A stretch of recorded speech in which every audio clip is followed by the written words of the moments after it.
Hello friends, कैसे हैं सब लोग।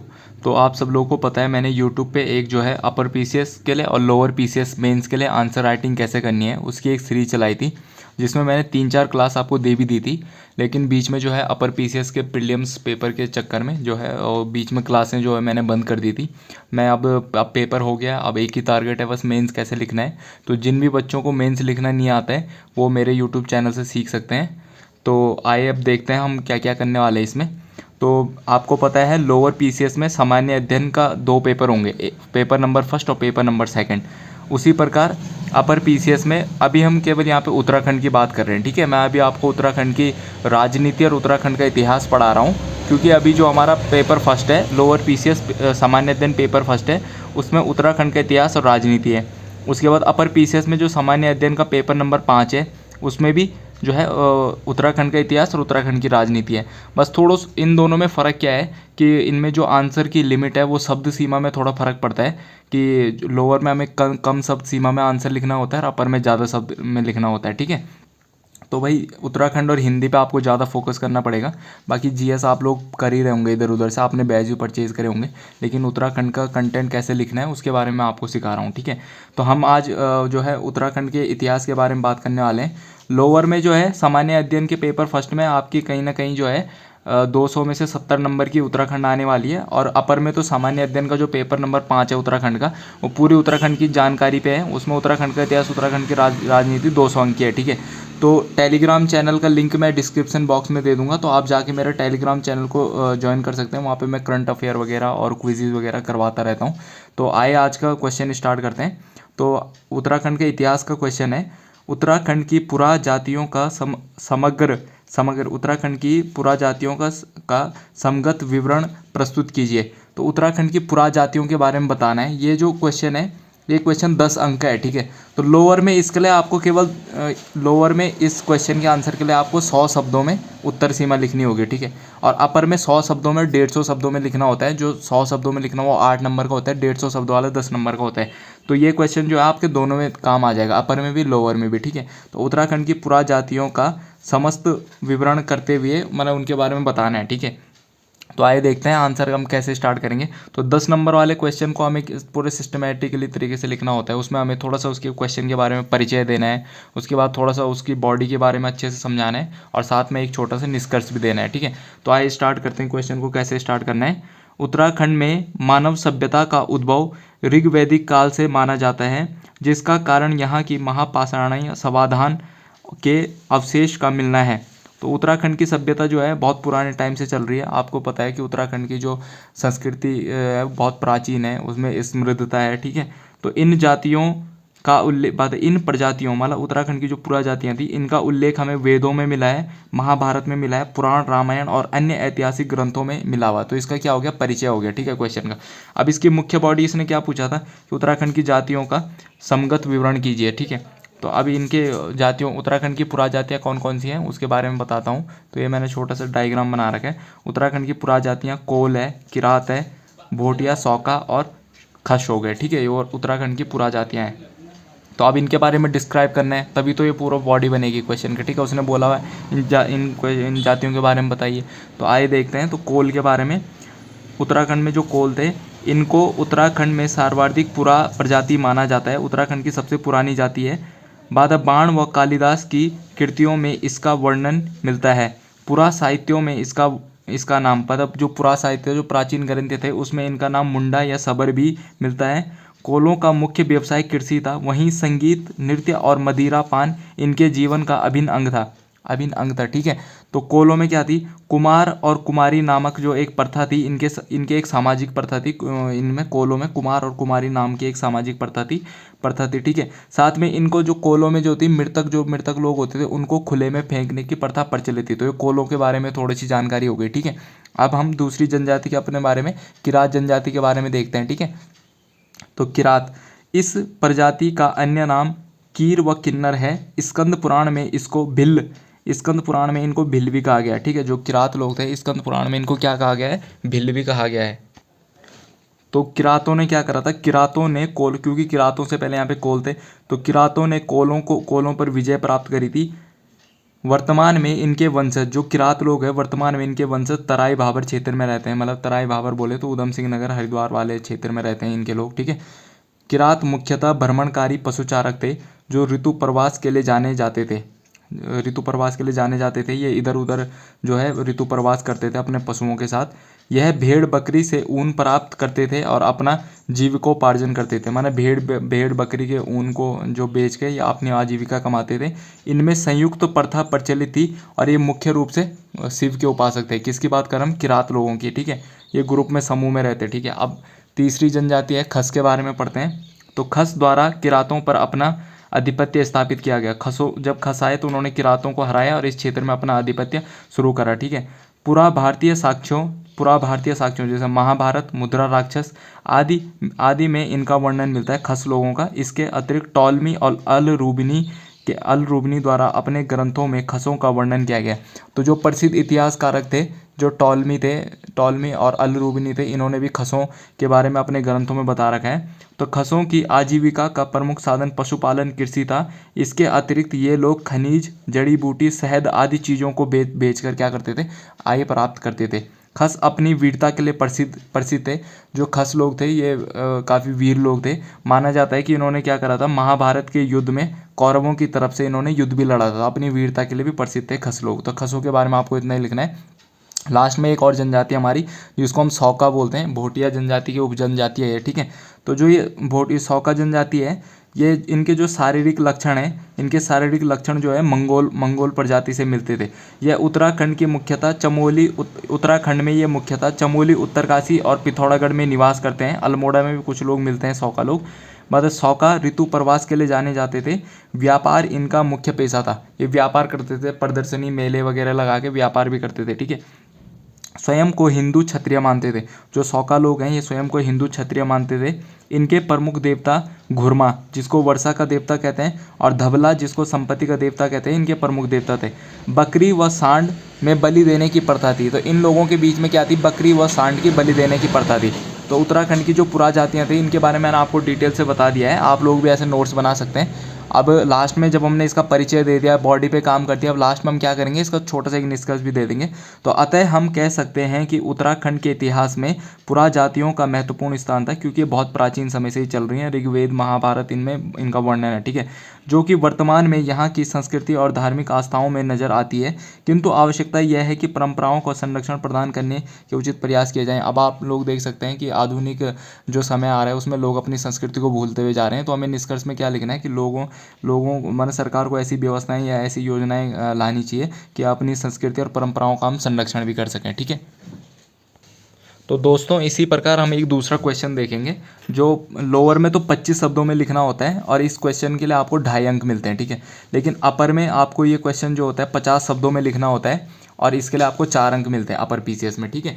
तो ये इतना लिख देंगे ना आप तो लोअर में अपर में दोनों में काम आ जाएगा, क्योंकि इसमें 50 शब्द और 25 शब्द दोनों आ रहे हैं, ठीक है। तो क्वेश्चन क्या है?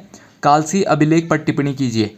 तो कालसी, अब ये छोटा क्वेश्चन है तो इसमें डायरेक्ट आंसर लिखेंगे हम, इसमें बॉडी वगैरह या परिचय वगैरह देने की जरूरत नहीं है, ठीक है।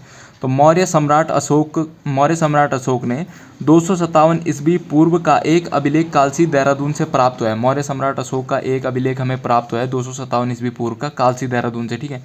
यह अभिलेख यमुना और टॉन्स नदी के संगम पर स्थित है। तो यमुना और टॉन्स नदी का संगम कहाँ होता है? कालसी में होता है। इस अभिलेख की जो भाषा है वो पाली भाषा है और इसकी लिपि क्या है? ब्राह्मी लिपि है, ठीक है। इस अभिलेख में अशोक ने घोषणा करी थी कि उसने अपने राज्य के हर स्थान पर मनुष्य और पशुओं के लिए चिकित्सा व्यवस्था की शुरुआत करी थी तथा इस अभिलेख में उसने लोगों को हिंसा त्यागने और अहिंसा अपनाने की बात भी कही है। तो जो ये कालसी अभिलेख है उसमें उसने लोगों को जो है हिंसा त्यागने की, मतलब लड़ाई झगड़ा मारपीट को उसने बोला इन सब चीज़ों को छोड़ दो और अहिंसा को अपनाओ। मैंने सत्य और ईमानदारी वाला जीवन को आपको जीना है, ठीक है। बाकी उसने इसमें घोषणा भी करी थी कि उसने अपने राज्य में अच्छी व्यवस्थाएं कर रही हुई हैं और कहाँ पे मिला है, कितने टाइम पहले का है, आपने ये सब लिख लिया, ठीक है। तो 2.5 नंबर के क्वेश्चन में या 4 नंबर के क्वेश्चन में आपने इतना ही लिखना है, ठीक है। तो अब हमने उत्तराखंड के इतिहास के 2 क्वेश्चन कर दिए हैं, 10 अंक वाला और एक जो होता है 4 अंक वाला। तो अब हम क्या करेंगे? उत्तराखंड की राजनीति को देखेंगे। इसी प्रकार राजनीति के भी हम 2 क्वेश्चन करेंगे। तो दोस्तों उत्तराखंड की राजनीति का जो पहला क्वेश्चन है स्थानीय स्वशासन से आप क्या समझते हैं? उत्तराखंड में इसके महत्व को लिखते हुए इसकी चुनौतियां भी लिखिए। तो वही है कि आप लोअर में या आपका 10 नंबर का क्वेश्चन आएगा, 100 शब्दों में लिखना होगा। अपर में या तो ये 100 शब्दों में आएगा या तो 150 शब्दों में आएगा।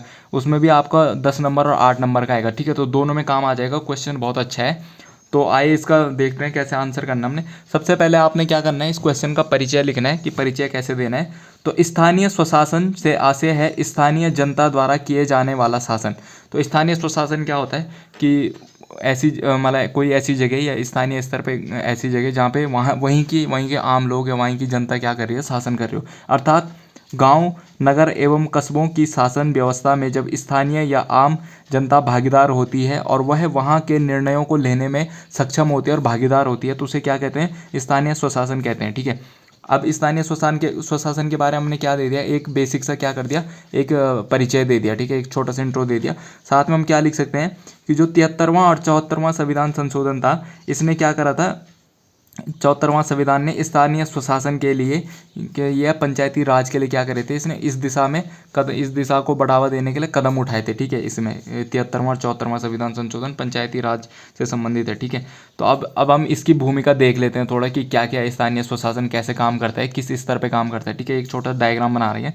स्थानीय स्वशासन 2 स्तर पर काम करता है, एक ग्रामीण स्तर पर, ठीक है, एक ग्रामीण स्तर पर काम करता है और एक नगरीय स्तर पर काम करता है, ठीक है। तो ग्रामीण स्तर में पंचायती राज की त्रिस्तरीय प्रणाली है, ठीक है। एक ग्राम स्तर पर, ठीक है, एक जो स्थानीय स्वशासन है ग्राम स्तर पे काम करता है। उसके बाद खंड या ब्लॉक स्तर पे काम करता है और जिला स्तर पे काम करता है, जिला पंचायत के स्तर पे। सेम उसी प्रकार जो नगरीय शासन होता है, ये नगर निकायों के थ्रू होता है।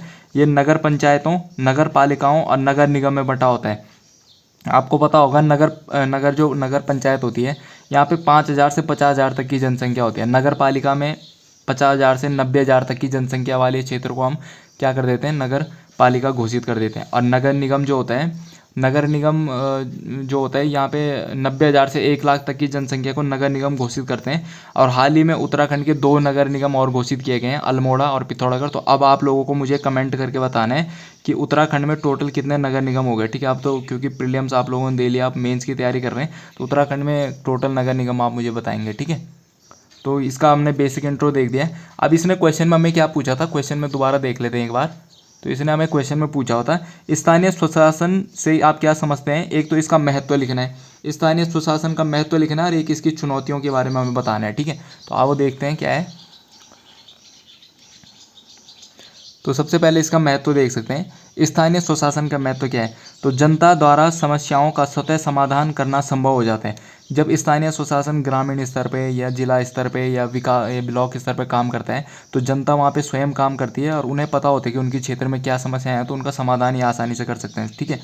तो ग्रामीण एवं नगरीय क्षेत्रों के भौतिक, सामाजिक और राजनीतिक विकास, अगर ग्रामीण स्तर पे काम हो रहा है, या त्रिस्तरीय पंचायती राज को इसीलिए शुरू किया गया है कि वो छोटे स्तर से लेकर बड़े स्तर तक काम करती है और वहाँ पे विकास होता है, भौतिक रूप से, सामाजिक रूप से, राजनीतिक रूप से विकास में योगदान होता है इस व्यवस्था से, ठीक है, स्थानीय स्वशासन से। इसके माध्यम से नौकरीशाही पर नियंत्रण करना संभव हुआ है। तो नौकरीशाही मतलब किसी के अधीन हम कार्य नहीं कर रहे हैं, हम स्वतंत्र हैं कार्य करने के लिए, ठीक है। कार्यों और विकास में अब गाँव की बात कर लें, ग्रामीण क्षेत्र की बात कर लें, तो इस स्थानीय स्वशासन के होने के कारण वहाँ पे तमाम सरकार द्वारा चलाई गई तमाम योजनाएं आ रही हैं, जिसके कारण वहाँ का कार्यों में जल्दी हो रहे हैं और वहाँ पे विकास हो रहा है, ठीक है, कार्यों में विकास हो रहा है। साथ ही क्या है, स्थानीय स्वशासन ग्रामीण सभ्यता और संस्कृति के संरक्षण का कार्य भी करती है। अगर आप देखेंगे, अगर गांव में पर्याप्त रोजगार मिल रहा है तो लोग पलायन नहीं करेंगे, तो वो अपने गांव में रहेंगे, वहाँ की संस्कृति को क्या करेंगे, संरक्षण करने का काम करेंगे। तो ये कहीं ना कहीं हमारी संस्कृति को संरक्षण करने का काम भी करता है। तो ये इसके स्थानीय स्वशासन के महत्व थे, ठीक है। अब हम देखेंगे स्थानीय स्वशासन की चुनौतियाँ क्या हैं, ठीक है। तो विभिन्न स्तरों के माध्यम से प्रकार्यों में अवैज्ञानिक वितरण। अब जो है कि स्थानीय स्वशासन काम तो कर रहा है ग्रामीण स्तर पे, लेकिन जो भी बजट आ रहे हैं वो मतलब जनता के प्रतिनिधि को मिलते हैं, लेकिन उसे कोई प्रशिक्षण प्राप्त नहीं होता है, ठीक है। वो अपने ढंग से कार्य कराते हैं। तो जितने भी यहाँ पे कार्य हो रहे हैं ये अवैज्ञानिक तरीके से हो रहे हैं, ठीक है। कमज़ोर और अकुशल जो है जिला समितियाँ, ग्रामीण स्तरों में या ब्लॉक स्तरों में जो समितियाँ हैं काम कराने वाली, वो बहुत कमज़ोर हैं, ठीक है। उसके बाद है लाल फीताशाही का जो बढ़ता प्रभाव, लाल फीताशाही का प्रभाव बढ़ा है स्थानीय स्वशासन से। लाल फीताशाही क्या होती है कि सरकार क्या करती है, आम जनता के कामों को, क्योंकि बहुत अलग अलग स्तर हैं, तो हमें एक स्तर से दूसरे स्तर, दूसरे से तीसरे स्तर पर जाना है, तो आम जनता को काम करने में कठिनाइयाँ होती है सरकारी विभागों में अपने काम कराने में। मतलब एक हिसाब से लाल फीताशाही क्या है कि वो आम जनता को लटकाते हैं कि भाई आपका ये काम नहीं हो पाएगा, वो काम नहीं होगा, इतना टाइम बाद होगा, ऐसे ऐसे करके, ठीक है। उसके बाद प्रशासनिक मशीनरीकरण और जनतंत्रीकरण का अभाव भी हुआ है यहाँ पे। जनतंत्रीकरण को हम क्या कह सकते हैं, लोकतंत्रीकरण भी कह सकते हैं कि इसका अभाव यहाँ पे हुआ है, ठीक है, स्थानीय स्वशासन से। और आर्थिक संसाधनों का भी अभाव है इसमें बहुत ज़्यादा, ठीक है। तो इसकी कुछ चुनौतियाँ हैं, ठीक है। अब जब हमने इसकी चुनौतियाँ भी देख ली, अब हम क्या करेंगे, इसका जो है निष्कर्ष देखेंगे। तो निष्कर्ष क्या है, अतः स्थानीय स्वशासन के उद्देश्य को प्राप्त करने के लिए, तो स्थानीय स्वशासन के जो उद्देश्य हैं प्राप्त करने के लिए कुछ जो इसके चुनौतियों का समाधान करना। भले हमें पता है कि स्थानीय स्वशासन अच्छा काम कर रहा है, लेकिन इसमें कुछ आम नागरिकों के लिए कुछ चुनौतियां हैं, कुछ मुश्किल कठिनाइयां भी हैं। तो उनके लिए हमें क्या करना चाहिए, उनके समाधान के लिए हमें जो भी निर्वाचित प्रतिनिधि होते हैं उनको प्रशिक्षण देना चाहिए, जन जागरूकता और तमाम योजनाओं के द्वारा उनको हमें चीज़ें सिखानी चाहिए, उनको उचित मॉनिटरिंग करने की आवश्यकता होती है, ठीक है। तो ये हमारा क्या हो गया, 10 नंबर का क्वेश्चन हो गया उत्तराखंड की राजनीति में। अब उत्तराखंड की राजनीति में 2.5 अंक वाला या 4 अंक वाला क्वेश्चन देख सकते हैं अपर लोअर में। तो हमारा क्वेश्चन है, उत्तराखंड को विशेष राज्य का दर्जा क्यों मिला। तो ये 2.5 अंक में या 4 अंक में आप इसका उत्तर दे सकते हैं, ठीक है। तो इसमें कुछ नहीं लिखना, डायरेक्ट आंसर लिखना है। तो उत्तराखंड राज्य को विशेष राज्य का दर्जा 2001 में दिया गया था। इसके निम्न कारण थे, क्या कारण थे, उत्तराखंड की जो कठिनाई, उत्तराखंड में भौगोलिक कठिनाइयाँ हैं, आर्थिक रूप से पिछड़ापन है, राज्य में बुनियादी ढांचे के विकास का अभाव है, क्योंकि बहुत दुर्गम क्षेत्र है, तो यहाँ पे बुनियादी ढांचे जो है शहरों के अपेक्षाकृत कम होते हैं, ठीक है। उसके बाद उत्तराखंड का जनसंख्या घनत्व कम है, उत्तराखंड अगर का जनसंख्या घनत्व कम है तो इसलिए इसे हमें विशेष राज्य का दर्जा दिया। साथ में क्या है, उत्तराखंड एक क्या है, सीमावर्ती राज्य है। उत्तराखंड सीमावर्ती राज्य है, पड़ोसी देशों से सीमा लगाता है, तो इसे हम क्या विशेष राज्य का दर्जा दिया हमने, ठीक है। विशेष राज्य का दर्जा देने के पीछे कुछ अन्य कारण भी होते हैं। एक तो जो है स्टेट गवर्नमेंट, जो केंद्र सरकार होती है, वो कुछ करों को जो है माफ़ कर लेती है यहाँ पे राज्य के, और साथ में जो है जो भी सरकार की कुछ योजनाएं होती हैं उनमें जो है अनुदान भी अच्छा खासा मिलता है विशेष राज्यों को, ठीक है। तो उत्तराखंड को विशेष राज्य का दर्जे देने के पीछे यही कारण थे। तो फ्रेंड्स, आई होप आप सब लोगों को वीडियो पसंद आई होगी।